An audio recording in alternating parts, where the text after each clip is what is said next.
Her mother shook her gently awake. "Coraline," she said,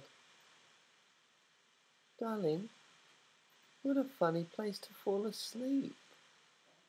And really, this room is only for best. We looked all over the house for you." Coraline stretched and blinked. "I'm sorry, I fell asleep." "I can see that," said her mother. "And wherever did the cat come from? He was waiting by the front door when I came in, shot out like a bullet as I opened it." "Probably had things to do," said Coraline. Then she hugged her mother, her real mother, so tightly that her arms began to ache. Her mother hugged Coraline back. "Dinner in 15 minutes, said her mother. "Now don't forget to wash your hands. And just look at those pajama bottoms. What did you do to your poor knee?" "I tripped," said Coraline. She went into the bathroom and she washed her hands and cleaned her bloody knee. She put ointment on her cuts and scrapes. She went into her bedroom, her real bedroom, her true bedroom. She pushed her hands into the pockets of her dressing gown. She pulled out 3 marbles, a stone with a hole in it, the black key, and an empty snow globe. She shook the snow globe and watched the glittery snow whirl through the water to fill the empty world.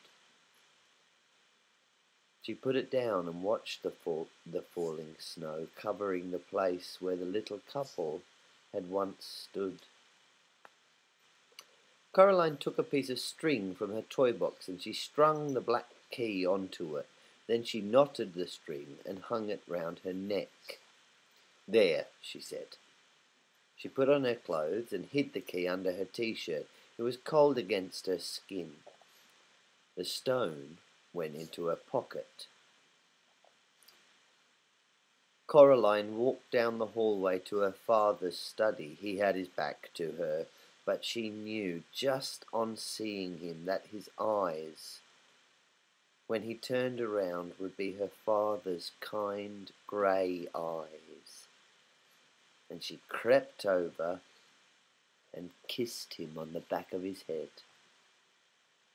"Hello, Coraline," he said. Then he looked round and smiled. "What was that for?" "Nothing," said Coraline. "I just miss you sometimes, that's all." "Oh, good." He put the computer to sleep, stood up, and then, for no reason at all, he picked Coraline up, which he had not done for such a long time, not since he had started pointing out to her she was much too old to be carried. And he carried her into the kitchen. Dinner that night was pizza, and even though it was homemade by her father, so the crust was alternately thick and doughy and raw, or too thin and burnt, and even though he'd put slices of green pepper on it, along with little meatballs and all these things, pineapple chunks, Coraline ate the entire slice she was given. Well, she ate everything except the pineapple chunks. And soon enough, it was bedtime. Coraline kept the key around her neck, but she put the grey marbles beneath her pillow, and in bed that night, Coraline dreamed a dream. She was at a picnic under an old oak tree in a green meadow.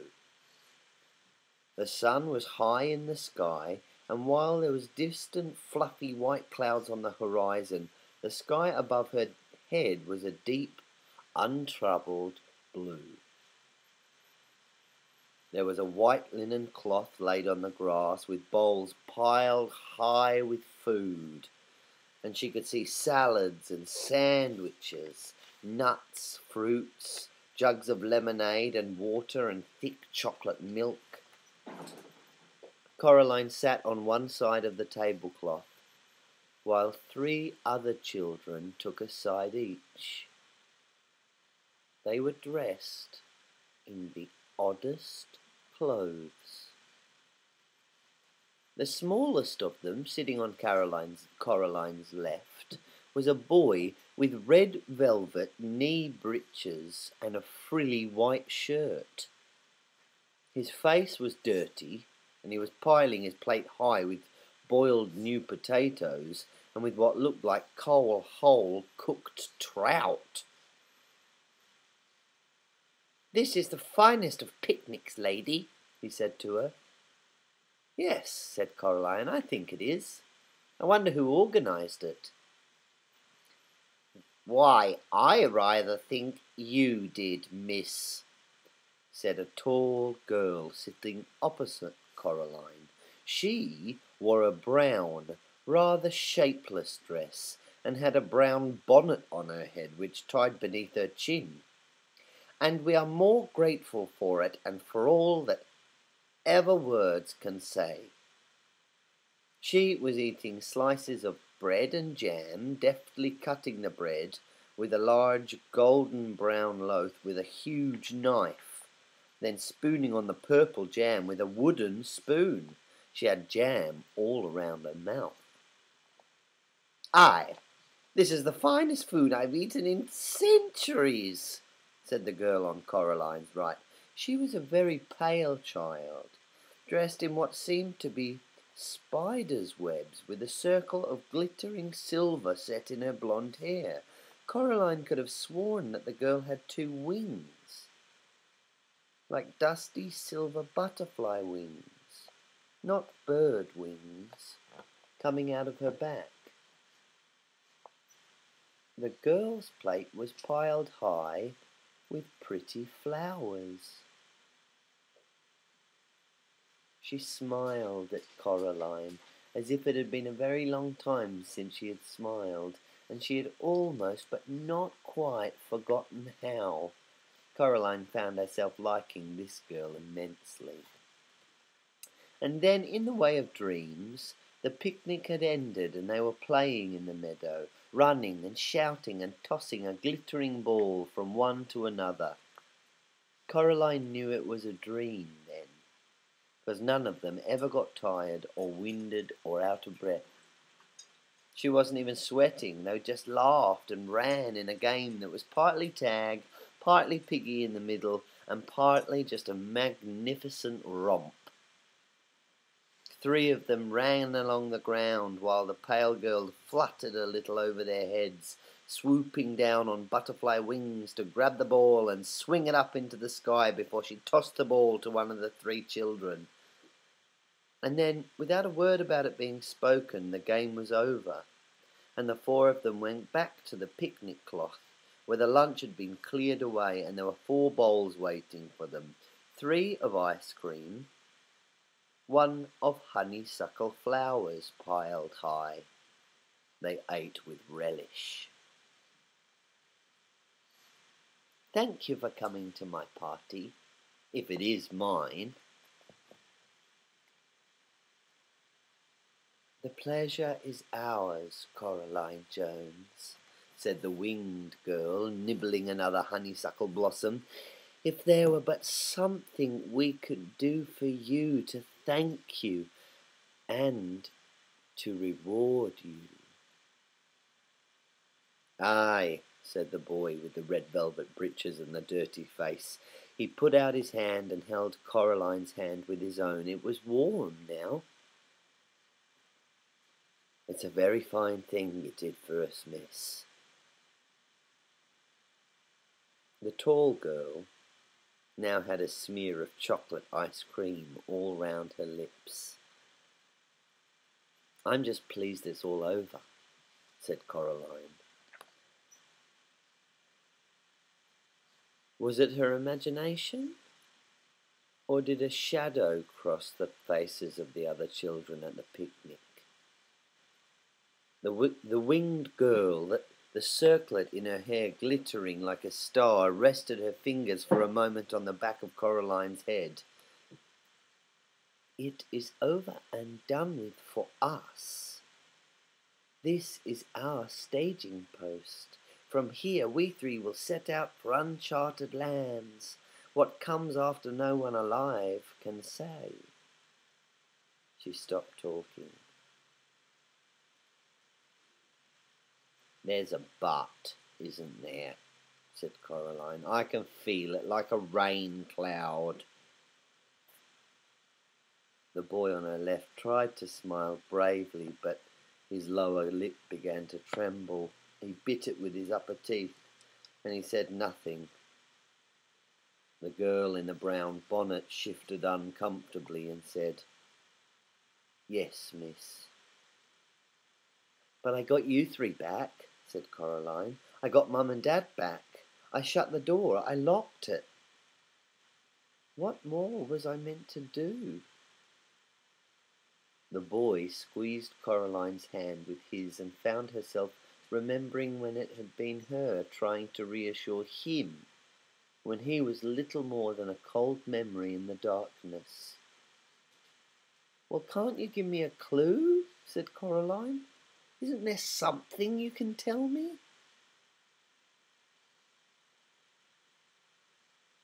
"The beldam swore by her good right hand," said the tall girl, "but she lied. My governess," said the boy, "used to say that nobody is ever given more to shoulder than he or she can bear." He shrugged as he said this, as if he was not yet made up his own mind whether or not it was true. "We wish you luck," said the winged girl, "good fortune and wisdom and courage, although you've already shown that you have all three of these blessings and in abundance." "She hates you," blurted the boy. "She hasn't lost anything for so long. Be wise, be brave, be tricky." "But it's not fair," said Coraline in her dream. "It's just not fair. It should be over." The boy with the dirty face stood up and hugged Coraline tightly. "Take comfort in this," he whispered. "Thou'rt alive. Thou livest." And in her dream, Coraline saw that the sun had set and the stars were twinkling in the darkening sky. Coraline stood in the meadow as she watched as the three children, two of them walking, one flying, went away from her across the grass, silver into the light of the huge moon. The three of them came to a small wooden bridge over a stream. They stopped there and turned and waved, and Coraline waved back. And what came after was darkness. Coraline woke in the early hours of the morning, convinced she had heard something moving, but unsure what it was. She waited. Something made a rustling noise outside her bedroom door. She wondered if it was a rat. The door rattled. Coraline clambered out of bed. "Go away," said Coraline sharply. "Go away, or you'll be sorry." There was a pause, and then whatever it was scuttled away down the hall. There was something odd and irregular about its footsteps, as if they were footsteps. But Coraline found herself wondering if it was perhaps a rat with an extra leg. "It isn't over, is it?" Coraline said to herself. Then she opened the bedroom door. The grey pre-dawn light showed her the whole of the corridor, completely deserted.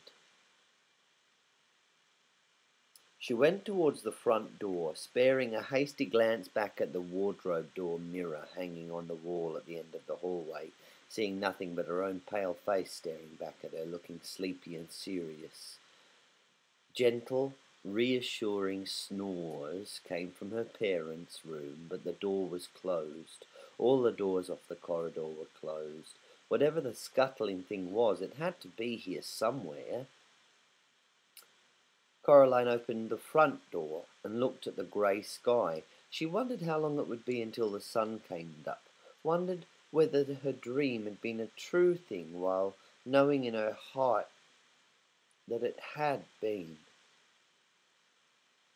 Something she had taken to be part of the shadows under the hall detached itself from beneath the couch and made a mad scrambling rash on its long white legs, headed for the front door. Coraline, mouth open in horror, stepped out of the way of the thing, clicking, and scuttling past her and out of the house, running crab-like on its too many tapping, clicking, clattering feet.